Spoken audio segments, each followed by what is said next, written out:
महाभारत सिर्फ युद्ध की कथा नहीं है, ये मनुष्य के मन के तूफानों, भावनाओं और निर्णयों की कहानी है। हर पात्र एक नई दुनिया है। आज हम उस स्त्री की बात करेंगे जिसने अकेले अपने संकल्प से इतिहास की दिशा मोड़ दी।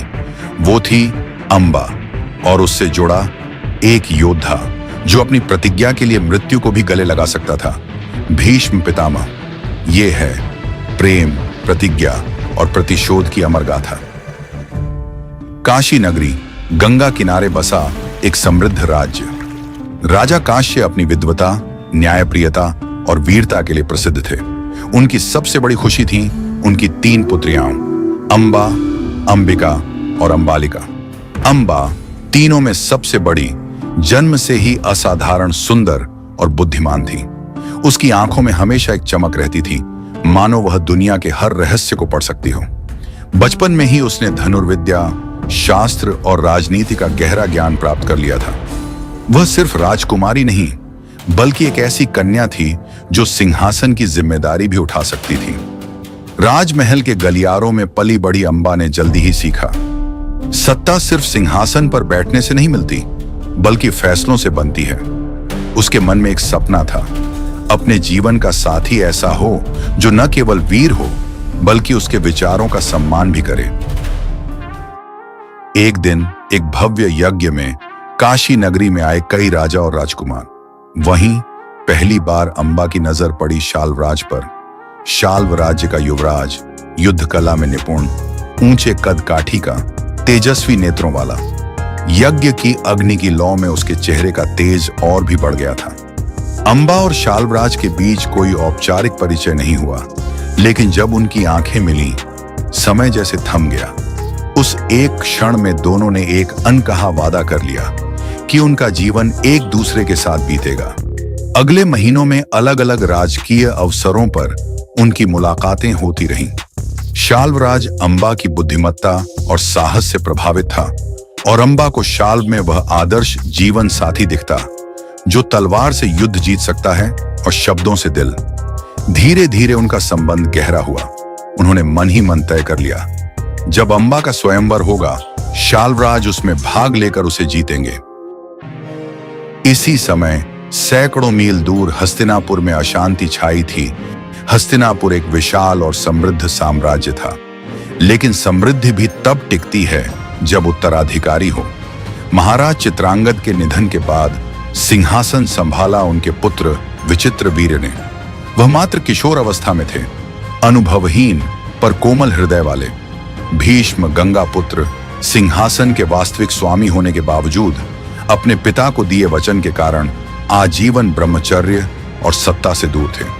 अब भीष्म के सामने सबसे बड़ा सवाल था, विचित्रवीर्य के विवाह के बिना वंश आगे कैसे बढ़ेगा। राजनीतिक दृष्टि से यह हस्तिनापुर के लिए खतरनाक था, क्योंकि अगर सिंहासन पर उत्तराधिकारी न हो तो शत्रु राज्य हस्तिनापुर पर नजर गड़ाए बैठे थे। एक रात हस्तिनापुर महल के राजप्रसाद में सिंहासन के पास बैठी महारानी सत्यवती ने भीष्म को बुलाया। उनकी आंखों में चिंता थी, स्वर में कठोरता। सत्यवती, गंगा पुत्र, समय हमारे हाथ से निकल रहा है। चित्रांगद अब नहीं रहे, और विचित्र वीर्य के विवाह के बिना वंश कैसे चलेगा। तुमने जो व्रत लिया है वह तुम्हारा धर्म है, परंतु इस साम्राज्य का धर्म है कि उसका वंश जीवित रहे। तुम्हें जाकर अपने भाई के लिए योग्य वधू लानी होगी।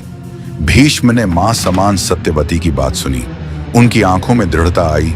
माताश्री, मैं यह कर्तव्य अवश्य निभाऊंगा। यह निर्णय सिर्फ विवाह का नहीं था, यह हस्तिनापुर की स्थिरता और भविष्य का प्रश्न था।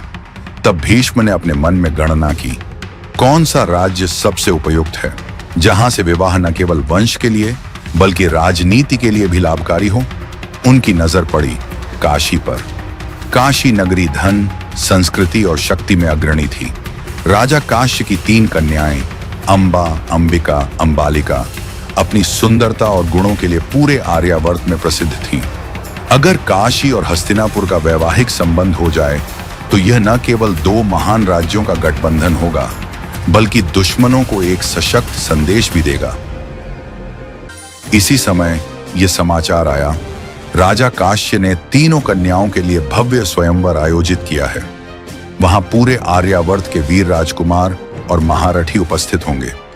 भीष्म जानते थे अगर वे इस मौके को चूक गए तो यह अवसर फिर कभी नहीं मिलेगा, और अगर किसी शत्रु राज्य के युवराज ने इन कन्याओं से विवाह कर लिया तो हस्तिनापुर के लिए यह एक राजनीतिक हार होगी। गंगा पुत्र भीष्म, जिनकी प्रतिज्ञा ने उन्हें आजीवन विवाह और सिंहासन से दूर रखा था, अब एक और प्रतिज्ञा निभाने निकल पड़े थे। उन्होंने अपने रथ को सजवाया, धनुष बाण साथ लिया और काशी की ओर प्रस्थान किया। उनका मन एकदम स्पष्ट था, यह विवाह किसी प्रतियोगिता से नहीं होगा, यह हस्तिनापुर का अधिकार होगा। वह प्रतियोगिता में भाग नहीं लेंगे, बल्कि आर्य परंपरा के राक्षस विवाह पद्धति से कन्याओं को हस्तिनापुर ले जाएंगे। उन्हें नहीं पता था यह यात्रा एक ऐसी चिंगारी जलाएगी जो वर्षों बाद महाभारत युद्ध की अग्नि बनेगी। काशी नगरी में आज उत्सव का दिन था। राजा काश्य की 3 पुत्रियों अंबा, अंबिका और अंबालिका का स्वयंवर आयोजित हुआ था। राजा काश्य अपनी पुत्रियों के विवाह के लिए सबसे योग्य वर खोज रहे थे। दरबार में दूर दूर के राज्य के राजा और राजकुमार पधारे थे। चमकदार कवच, मोतियों से जड़ी तलवारें और रथ जिन पर विजय ध्वज लहरा रहे थे। पर अंबा का मन किसी और के नाम था। आज के स्वयंवर में अंबा को पूरा विश्वास था कि शाल्वराज आएंगे और विजय प्राप्त कर उसका हाथ थामेंगे। काशी दरबार में स्वयंवर आरंभ हुआ। सुनहरे वस्त्रों में सजी अंबा, अंबिका और अंबालिका मंडप में आई। राजाओं और योद्धाओं की पंक्तियां, गहनों की चमक, शंखों की ध्वनि, पूरा वातावरण भव्य था। अंबा के हृदय में शाल्व के लिए छुपा प्रेम उमड़ रहा था। उनकी योजना थी वरमाला उसी के गले में डालेंगी। लेकिन तभी महाद्वार पर गर्जना हुई। भीड़ का शोर थम गया। दरबार की नजरें एक ही दिशा में टिक गईं। एक भव्य रथ दरवाजे से प्रवेश कर रहा था। सफेद घोड़े जिनकी टापें संगमरमर पर गूंज रही थीं, और रथ पर खड़े थे गंगा पुत्र भीष्म। उनकी आंखों में तेज, चेहरे पर एक गंभीर शांति और पीठ पर चमकता धनुष। पर वे स्वयं के लिए नहीं आए थे। वे हस्तिनापुर के युवराज विचित्रवीर्य के लिए दुल्हनें लेने आए थे। भीष्म ने पूरे दरबार में एक गहरी और अटल घोषणा की, काशी की तीनों कन्याएं अब हस्तिनापुर की होने जा रही हैं। यह विवाह मेरे भाई विचित्रवीर्य से होगा। दरबार में एक ही क्षण में हलचल मच गई। राजाओं और राजकुमारों के चेहरे पर क्रोध और आश्चर्य की लहर दौड़ गई।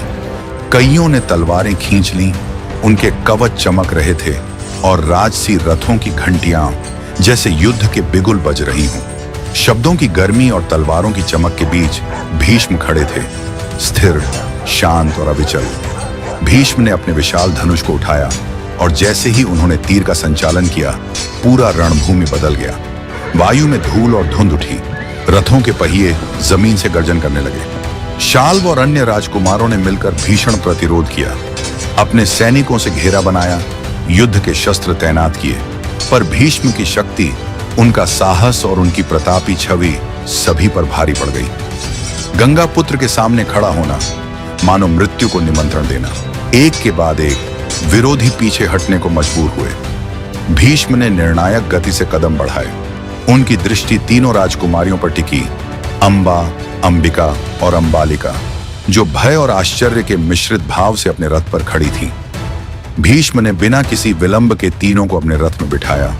सुनहरे और चमकते रथ की गति तेज हो गई, जैसे हवा और पृथ्वी भी उनकी शक्ति को पहचान रही हो। भीष्म के रथ के पीछे हस्तिनापुर की ओर का मार्ग अब उनका था, और काशी नगरी के राजा और युद्ध कला के वीर समझ चुके थे कि आज उन्हें भीष्म के आगे पराजय स्वीकार करनी होगी। रथ की गूंजती हुई ध्वनि, हवा में उड़ती धूल और भीष्म का अटल रूप, यह दृश्य दर्शा रहा था कि हस्तिनापुर के लिए यह जीत सिर्फ एक विवाह नहीं, बल्कि शक्ति, प्रतिज्ञा और इतिहास का मोड़ थी। रथ की गति जितनी तेज थी, अंबा के मन में उतनी ही हलचल थी। वह जानती थी अगर यह रथ हस्तिनापुर पहुंचा तो उसका जीवन हमेशा के लिए बदल जाएगा। वह साहस जुटाकर बोली, अंबा दृढ़ स्वर, महाराज आप एक गलती कर रहे हैं। मैं पहले ही अपना हृदय शाल्वराज को दे चुकी हूं। मेरा मन और वचन उन्हीं के साथ बन चुका है। भीष्म रथ रोकते हैं, पहियों की चरमराहट। भीष्म गंभीर स्वर, यदि यह सत्य है कन्ये, तो मैं तुम्हें स्वतंत्र करता हूं। जाओ अपने प्रिय के पास। धर्म मुझे तुम्हारी इच्छा के विरुद्ध जाने की अनुमति नहीं देता। अंबा को लगा भाग्य ने उसे बचा लिया। उसने धन्यवाद कहा और रथ से उतरकर शाल्व देश की ओर प्रस्थान किया। उसे क्या पता था, आगे उसका स्वागत प्रेम से नहीं, अपमान से होगा।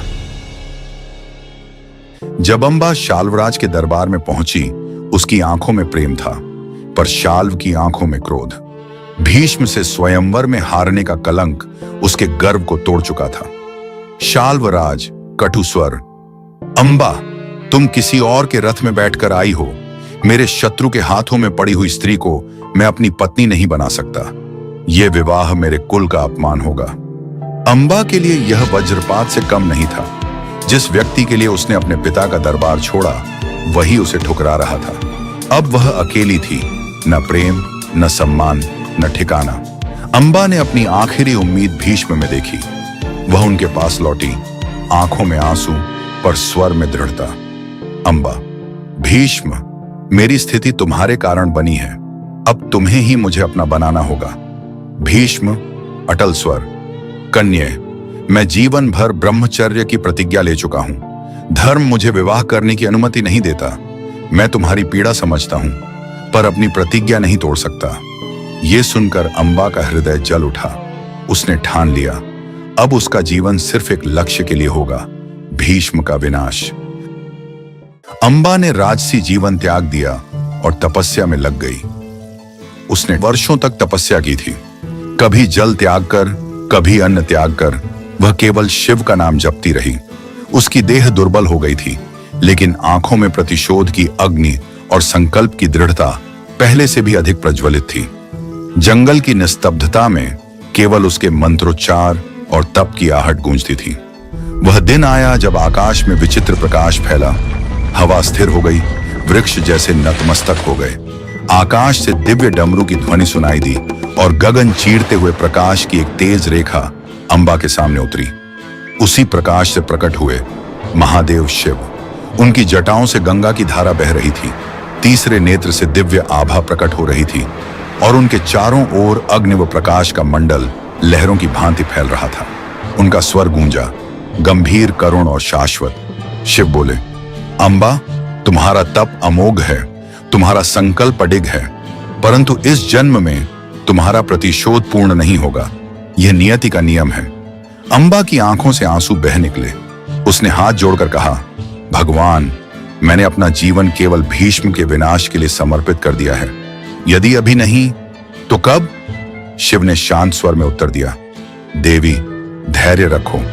अगले जन्म में तुम पुनः अवतरित होगी। उस जन्म में तुम भीष्म के पतन और महाभारत युद्ध की एक प्रमुख कारण बनोगी। तुम्हारा प्रतिशोध समय के साथ स्वयं पूर्ण होगा। ये वचन सुनकर अंबा के हृदय में एक अजीब सी शांति उतर आई। उसने गहरी सांस ली, जैसे शिव के वचनों में उसे अपनी अगली नियति की झलक दिखाई दे गई हो। पर उसके भीतर की अग्नि अब बुझी नहीं थी। वह एक नए जीवन तक जलती रहने वाली चिंगारी बन चुकी थी। अंबा ने बिना संकोच अग्नि में प्रवेश किया और अपने जीवन का अंत कर दिया, पर उसकी आत्मा अगले जन्म की प्रतीक्षा करने लगी। अंबा का पुनर्जन्म हुआ शिखंडी के रूप में, एक ऐसा योद्धा जो स्त्री और पुरुष दोनों का स्वरूप लिए था। महाभारत के युद्ध में 18वें दिन भीष्म ने शिखंडी को सामने देखा।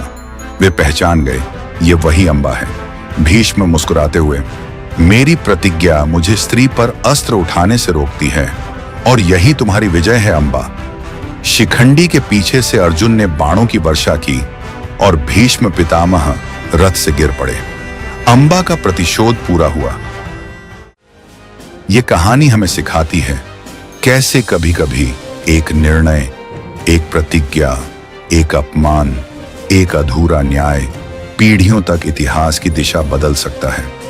भीष्म की प्रतिज्ञा और अंबा का प्रतिशोध महाभारत के उन अध्यायों में से है जहां प्रेम, सम्मान और युद्ध सब एक ही सूत्र में बंध जाते हैं। यदि आप शिखंडी की यात्रा जानना चाहते हैं और उनका महाभारत में क्या योगदान रहा, तो नीचे कमेंट करें। और अगर आप और भी रहस्यमयी व प्रेरणादायी पौराणिक कथाएं सुनना चाहते हैं तो इस चैनल को सब्सक्राइब करें।